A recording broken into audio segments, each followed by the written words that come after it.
Hello दोस्त, क्या हाल चाल। मैं हूं आपका दोस्त कुमार आज़ाद। और आज हम लेके आए नेक्स्ट लेक्चर जो था सामाजिक धार्मिक सुधार आंदोलन का। ये दूसरा लेक्चर है दोस्त। इससे पहले मैंने पहला लेक्चर कर चुके हैं। और अगर आप नहीं देखे हैं तो आप जाइए यूट्यूब पर और सर्च मारिए साइंस हब बाय कुमार आज़ाद। आपको सामाजिक और धार्मिक सुधार आंदोलन का लेक्चर नंबर 1 मिल जाएगा। और आज हम शुरू करते हैं इसका सेकेंड जो पार्ट है वो। तो आइए हम देखते हैं। तो हेडिंग तो लगा हुआ है दोस्त, सामाजिक और धार्मिक सुधार आंदोलन।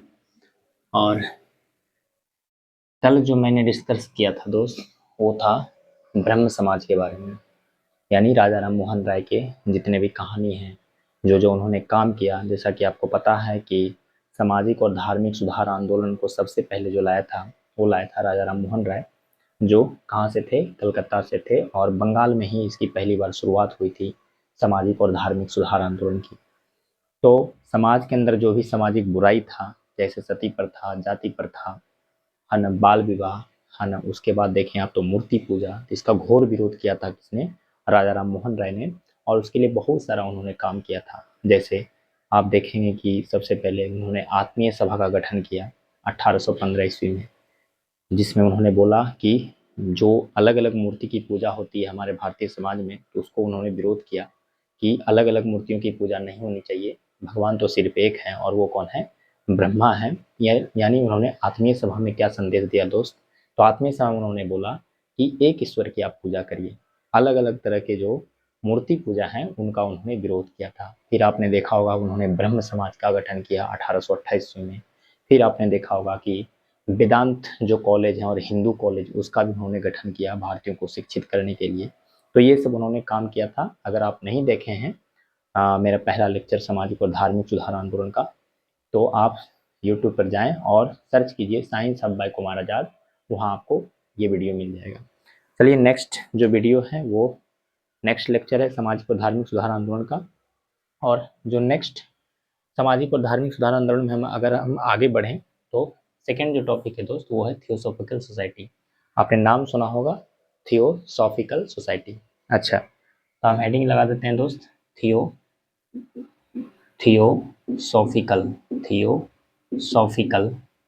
Theosophical theosophical society theosophical society. Theosophical society जो था दोस्त, तो ये भी देखेंगे तो महत्वपूर्ण भूमिका निभाता है सामाजिक और धार्मिक सुधार आंदोलन में। हम बता दें इसके बारे में कुछ कि थियोसॉफिकल सोसाइटी का जो गठन हुआ था दोस्त, ये इनका गठन कहाँ हुआ था। सबसे पहली बात अगर आपसे पूछें कि थियोसॉफिकल सोसाइटी का गठन कहाँ हुआ था, तो इनका गठन न्यूयॉर्क में हुआ था। कहाँ हुआ था दोस्त, न्यूयॉर्क में हुआ था। किसने किया था, तो मैडम ब्लॉडवस्की और कर्नल ऑलकोट के द्वारा किया गया था। न्यूयॉर्क में इसका गठन हुआ था। कब हुआ था दोस्त, तो 1875 ईस्वी में इसका गठन हुआ था। तो आपने देखा कि जो थियोसॉफिकल सोसाइटी है इनका गठन न्यूयॉर्क में होता है, मैडम ब्लॉडवस्की और कर्नल ऑलकोट के द्वारा होता है 1875 ईस्वी में। फिर आप देखेंगे कि इसका मुख्यालय कहाँ, मद्रास, और मद्रास के अंदर जो एक जगह है अडियार, वहाँ पे बनाया गया था। तो मेन है कि ये थियोसॉफिकल सोसाइटी है क्या आखिर। तो थियोसॉफिकल सोसाइटी क्या था दोस्त, सामाजिक और धार्मिक सुधार आंदोलन के क्षेत्र में ही इस सोसाइटी का गठन किया गया था मैडम ब्लॉडवस्की और कर्नल ऑलकोट के द्वारा। तो इसका जो मेन उद्देश्य था दोस्त, वो क्या था कि उस समय भारत 18वीं और 19वीं शताब्दी की बात कर रहे हैं दोस्त। तो इसका जो मेन उद्देश्य क्या था कि उस समय जितने भी धर्म थे, जैसे हिंदू है, बौद्ध धर्म थे उस समय, जैन धर्म है और अभी भी है, तो जितने भी अलग अलग तरह के धर्म थे, तो उन धर्मों, सभी धर्मों का अध्ययन किया था थियोसॉफिकल सोसाइटी। इसका जो उद्देश्य था कि अलग अलग धर्मों का अध्ययन करना और उस धर्म के अंदर जो वास्तविकता छुपा हुआ है, उस धर्म के अंदर जो सत्यता छुपा हुआ है और उस धर्म के अंदर जो रहस्य छुपा हुआ है, उसको उजागर करके लोगों को जागृत करना इसका उद्देश्य था। यानी अलग अलग धर्मों का अध्ययन किया और उस धर्म के अंदर जो वास्तविकता छुपा हुआ है दोस्त, उसको क्या किया, उजागर करने के लिए उसको उजागर किया था कौन, तो थियोसॉफिकल सोसाइटी। और इसका उद्देश्य वही था कि अलग अलग धर्मों का अध्ययन कीजिए और उस धर्म के अंदर जो सत्यता है, उस धर्म के अंदर जो वास्तविकता है ना, उसको उजागर करना इसका उद्देश्य बना था।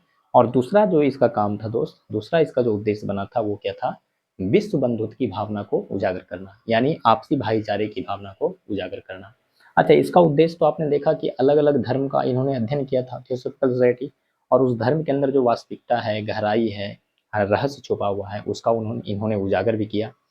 अच्छा, यही कारण है कि इसका जो मुख्यालय बना है दोस्त मद्रास अडियार में, वहाँ आप जाएंगे तो अलग अलग धर्मों के प्रतिबिंब या चित्र लगाए गए हैं, अलग अलग धर्मों के, है ना, प्रतिबिंब या चित्र लगाए गए हैं, क्योंकि सभी धर्मों में एकता स्थापित करने का ये प्रयास किया था कौन, थियोसॉफिकल सोसाइटी। कैसे, तो उस धर्म के अंदर, उस धर्म के सभी धर्मों का इन्होंने अध्ययन किया, और सभी धर्मों का जब अध्ययन किया तो उस धर्म के अंदर क्या सत्यता है, क्या वास्तविकता है, उसका गहन अध्ययन किया, उसको उजागर किया।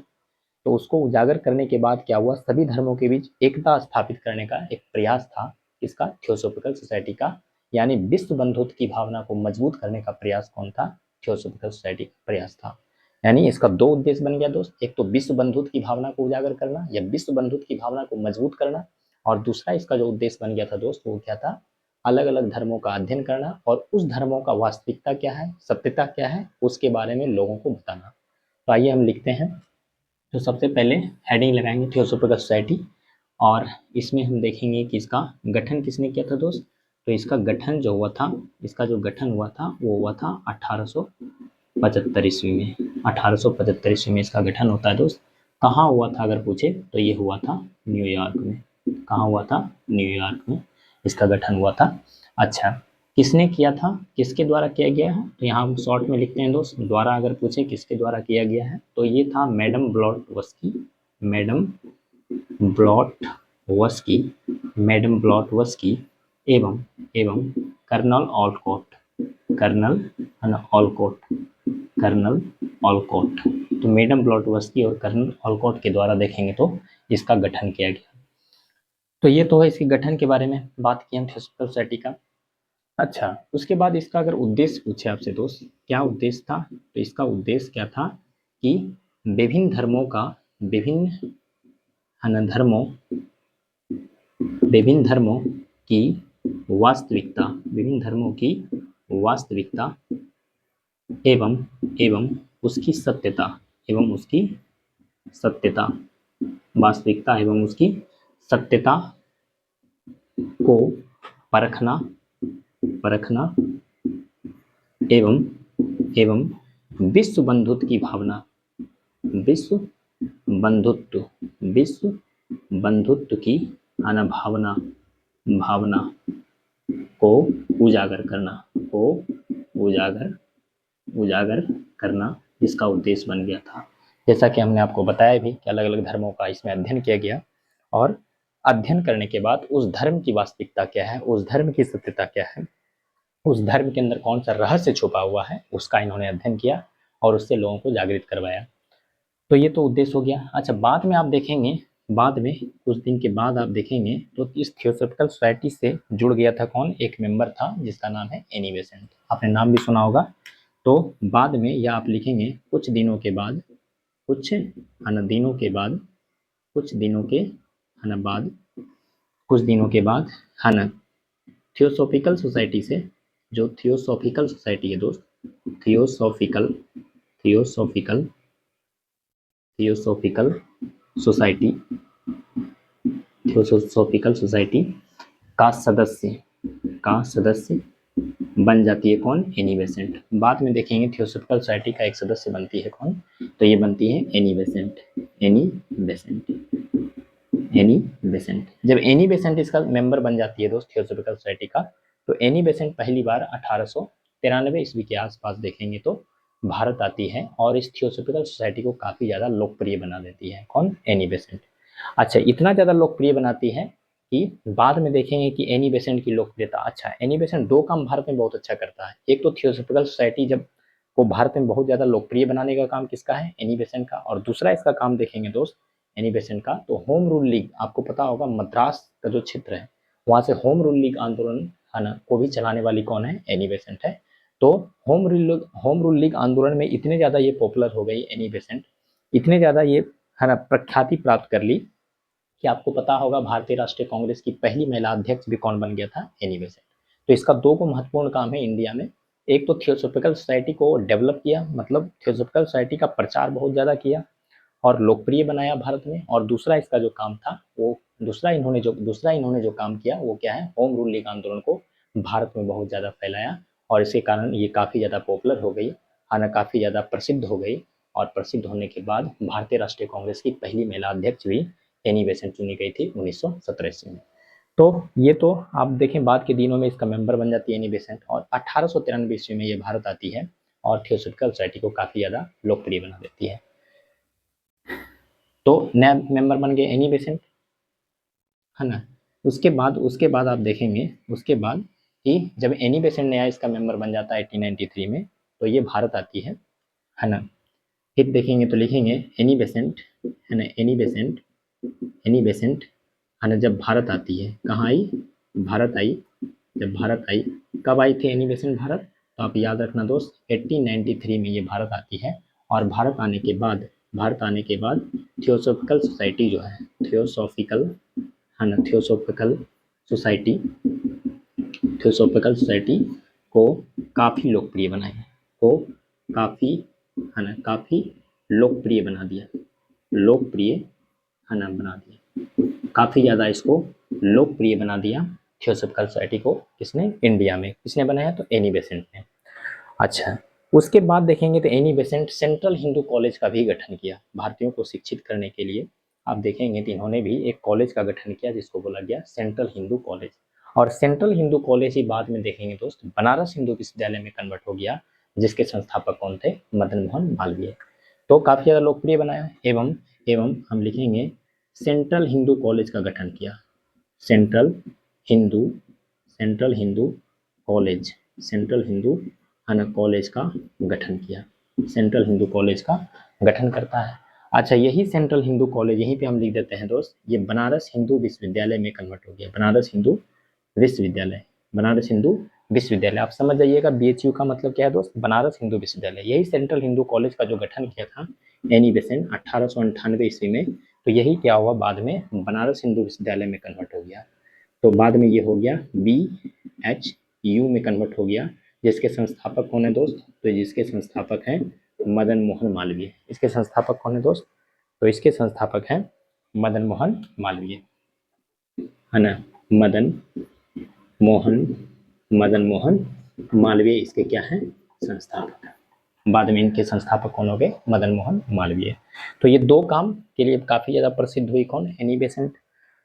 तो ये थियोसॉफिकल सोसाइटी था। अच्छा, थियोसॉफिकल सोसाइटी में एक चीज़ और आप याद रखें दोस्त कि थियोसॉफिकल सोसाइटी का जो हेड क्वार्टर था वो कहाँ बनाया गया था, मद्रास के अंदर एक जगह है दोस्त अडियार, वहीं पे इसका हेड क्वार्टर है। तो इसका अगर हेड क्वार्टर हम लिखें, है ना, हेड क्वार्टर मतलब HQ कहाँ बनाया गया था दोस्त, मद्रास, है ना, मद्रास में एक जगह है दोस्त अडियार।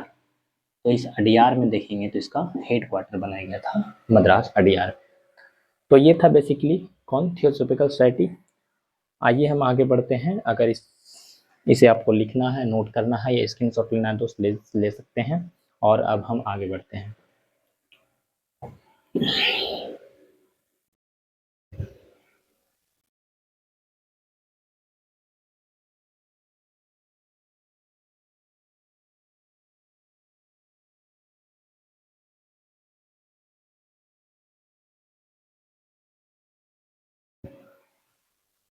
तो सामाजिक और धार्मिक सुधार आंदोलन में जो नेक्स्ट है वो दोस्त, वो आपको ही पता होगा वो कौन है, आर्य समाज है, जिसके संस्थापक कौन थे, तो स्वामी दयानंद सरस्वती थे, आर्य समाज के संस्थापक।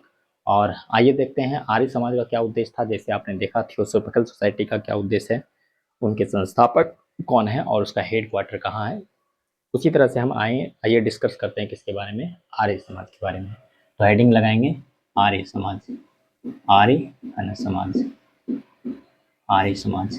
आपको पता होगा आर्य समाज का गठन कब हुआ था दोस्त, इसका गठन हुआ था 1875 ईस्वी में, 1875 ईस्वी में। और इसी समय थियोसॉफिकल सोसाइटी का भी गठन हुआ था।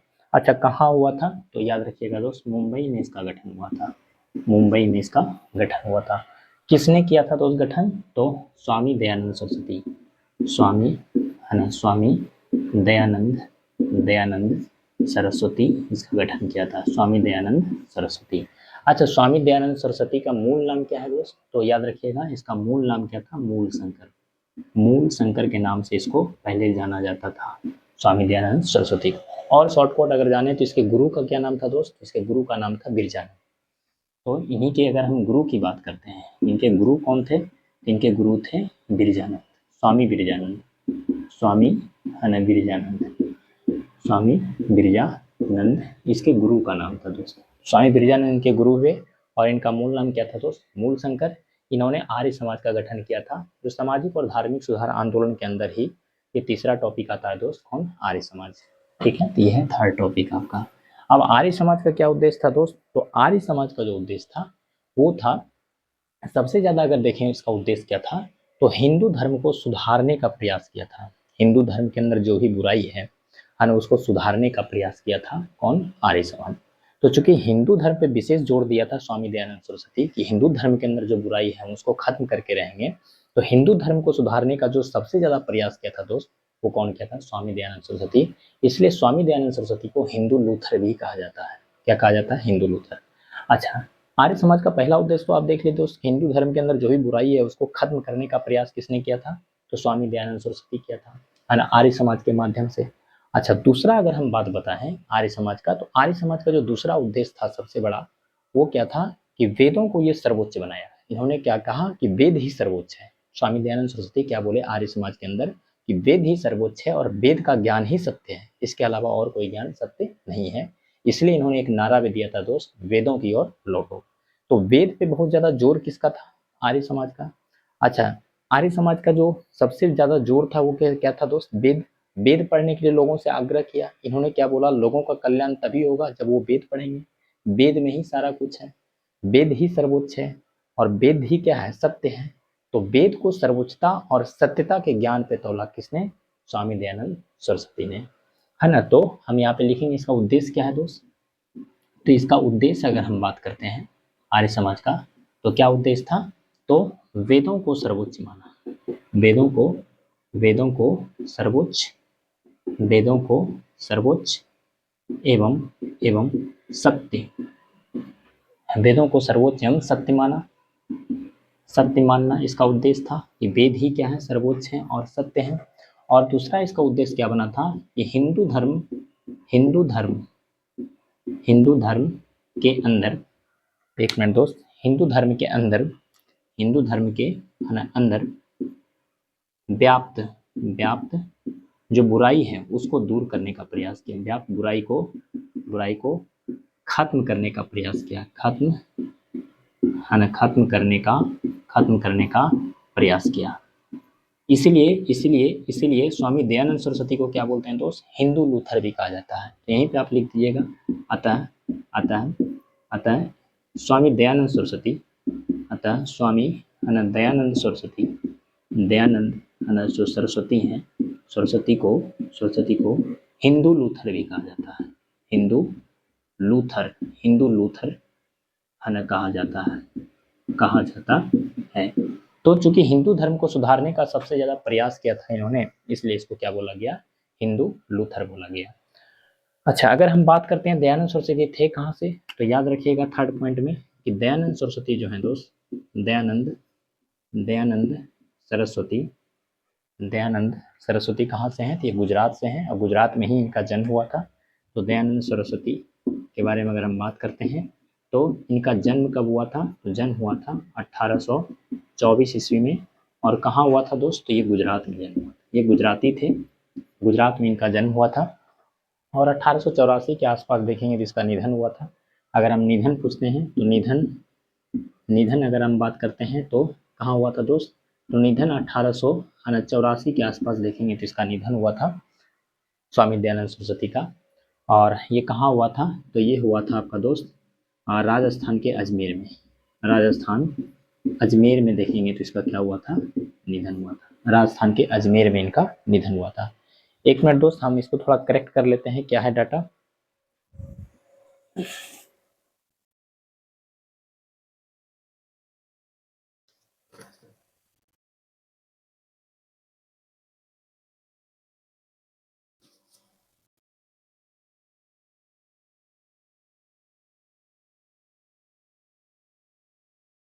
तो 1883 में अगर आप देखेंगे तो इसका क्या हुआ था दोस्त?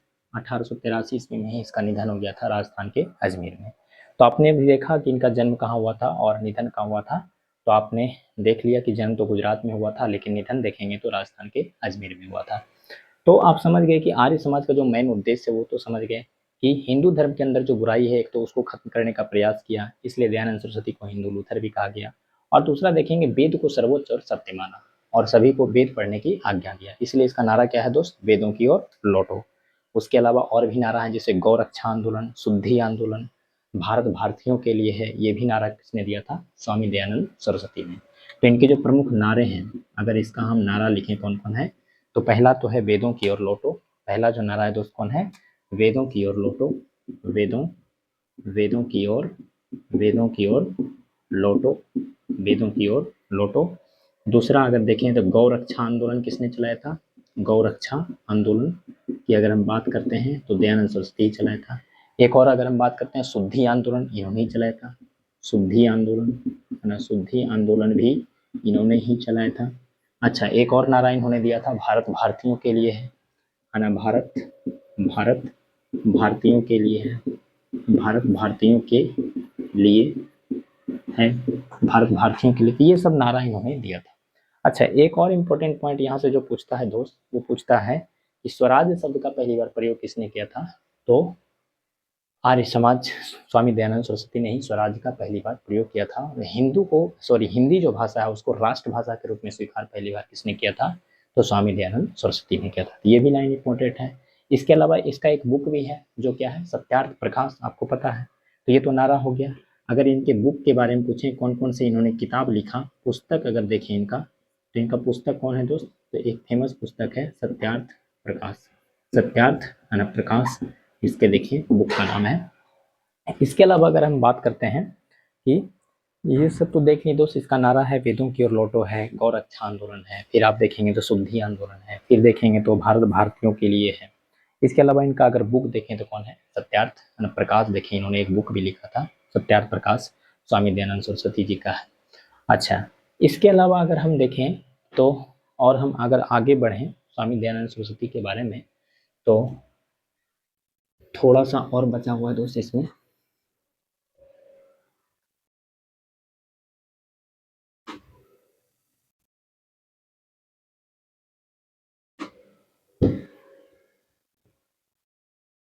एक दो पॉइंट और क्या है दोस्त, तो आपको पता है कि स्वराज शब्द का पहली बार प्रयोग किसने किया था, दयानंद सरस्वती ने। तो हम यहाँ पे लिख देते हैं उसको भी कि दयानंद सरस्वती ने ही सबसे पहली बार, है ना। तो यहाँ पे लिखिएगा कि स्वराज्य, जो स्वराज्य शब्द है, स्वराज्य शब्द है, स्वराज्य शब्द का पहली बार प्रयोग, है ना, स्वराज्य शब्द का, स्वराज शब्द का पहली बार प्रयोग, पहली बार है ना प्रयोग, पहली बार प्रयोग किसने किया था, तो दयानंद सरस्वती, दयानंद है ना सरस्वती, दयानंद सरस्वती देखिए पहली बार प्रयोग किया था। अच्छा, हिंदी को राष्ट्रभाषा के रूप में स्वीकार पहली बार किसने किया था, तो हिंदी को राष्ट्रभाषा, राष्ट्रभाषा के रूप में स्वीकार, स्वीकार्य है ना, हिंदी को राष्ट्रभाषा के रूप में स्वीकार करने वाला पहला व्यक्ति, स्वीकार है ना करने वाला पहला व्यक्ति, अगर आपसे पूछे पहला व्यक्ति अगर पूछे तो वो भी कौन है, तो वो भी कौन है, तो दयानंद सरस्वती, दयानंद है ना सरस्वती, दयानंद सरस्वती। तो ये था कुछ दोस्त है ना आर्य समाज, और देख लिया अभी आप थियोसॉफिकल सोसाइटी। कल हम क्या करेंगे, इस पे बेस्ड, यानी ब्रह्म समाज जो राजा राम मोहन राय का है, इसके अलावा थियोसॉफिकल सोसाइटी, फिर देखिए आप आर्य समाज। तो इस पे बेस्ड जितने भी क्वेश्चन PYQ पूछे गए हैं, तो कल हम उन सारे क्वेश्चन को यहाँ पे डील करेंगे दोस्त। तो आप बने रहिए और लगे रहिए और सपोर्ट कीजिए। जय हिंद।